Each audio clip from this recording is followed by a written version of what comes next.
Right now, someone somewhere is lighting up a cigarette. It's such a normal habit, but have you ever wondered how far back this actually goes? Not years, not centuries. We're talking way back, further than you'd ever guess. So let's travel back in time and find out exactly when humans first started smoking. We land in the last ice age, over 12,000 years ago, in a cold, empty desert. A group of hunter-gatherers huddles around a small fire, just trying to survive the night. Smoke curls up from the flames. It drifts into their faces. They breathe it in without even thinking. But breathing smoke by accident is one thing. On purpose? That's a totally different story. Today, over 1 billion people smoke on purpose, every single day, all around the world. So here's the real question. When did humans first choose to breathe and smoke? Deliberately? To answer that, we need to meet the people who dig up the past for a living, archaeologists.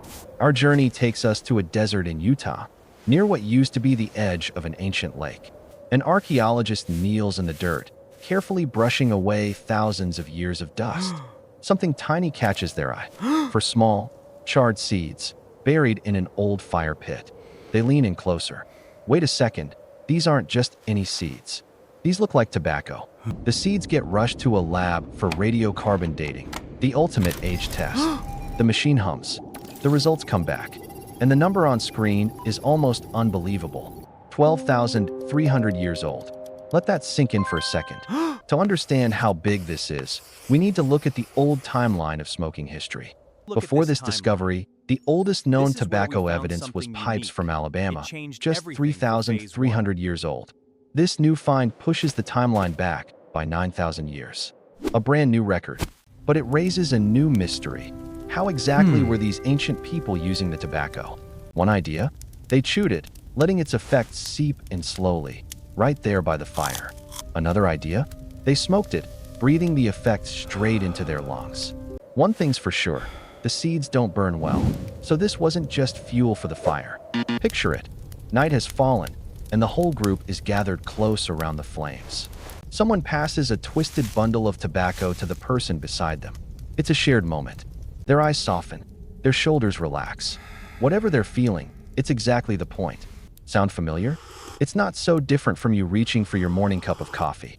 This wasn't about food or survival. This was about how the plant made them feel. And that one small habit was about to travel a very long way through history. Fast forward thousands of years, to South America, where something new was happening. Ancient farmers were no longer just gathering wild tobacco. They were growing it on purpose. Generation after generation, they picked the strongest plants, shaping tobacco into something new. This was domestication, humans and tobacco, evolving together, side by side. Meanwhile, in what's now Alabama, another group was crafting something clever, a smoking pipe. Scientists later tested these ancient pipes and found something hiding inside, nicotine residue. At 3,300 years old, this was once considered the oldest proof of smoking in the world. In the American Southwest, ancestral Puebloans had their own tradition, chewing tobacco 1,000 years ago. For many of these cultures, tobacco wasn't just a habit. It was sacred, tied to ceremony and ritual. But here's something wild. Tobacco isn't the only thing ancient humans learned to smoke. Let's cross the globe, all the way to the Pamir Mountains in Central Asia. Archaeologists here uncovered ancient wooden burners, buried deep inside old burial mounds. Inside, they found chemical traces of something else entirely, burnt cannabis, around 2,500 years old.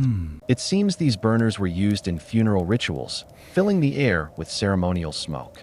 Mourners likely sat close by, breathing it in as part of saying goodbye to the dead. Different continent, different plant, same basic idea, using smoke to shift how you feel. Zoom out on the map, and you start to see it happening everywhere, independently. Ancient humans across the world, with no contact at all, kept discovering the same thing. This wasn't a coincidence. It was something deeply human, showing up again and again. Centuries later, ceremonial smoke played a starring role in temples and sacred rituals too. Spiritual leaders used it to feel closer to their gods, wrapped in rising smoke. A slow exhale, a swirl in the air. Smoke became a bridge to something bigger. So let's step back and ask the bigger question. Why do humans keep doing this?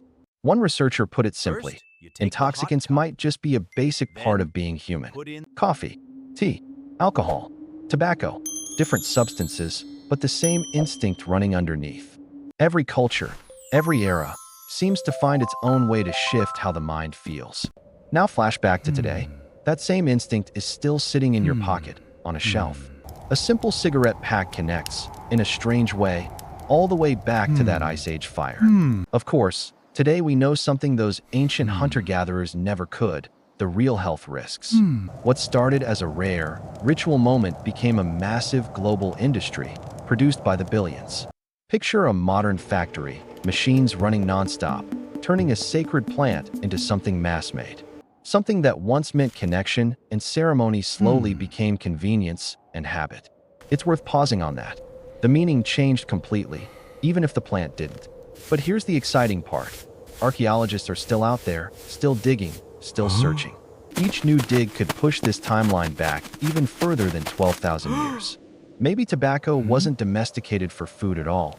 Maybe it was always about the feeling. Somewhere, right now, someone is standing in a desert, wondering what our ancestors were really like. So let's recap this whole journey, from an accidental campfire to a global habit today. If this blew your mind even a little, hit subscribe.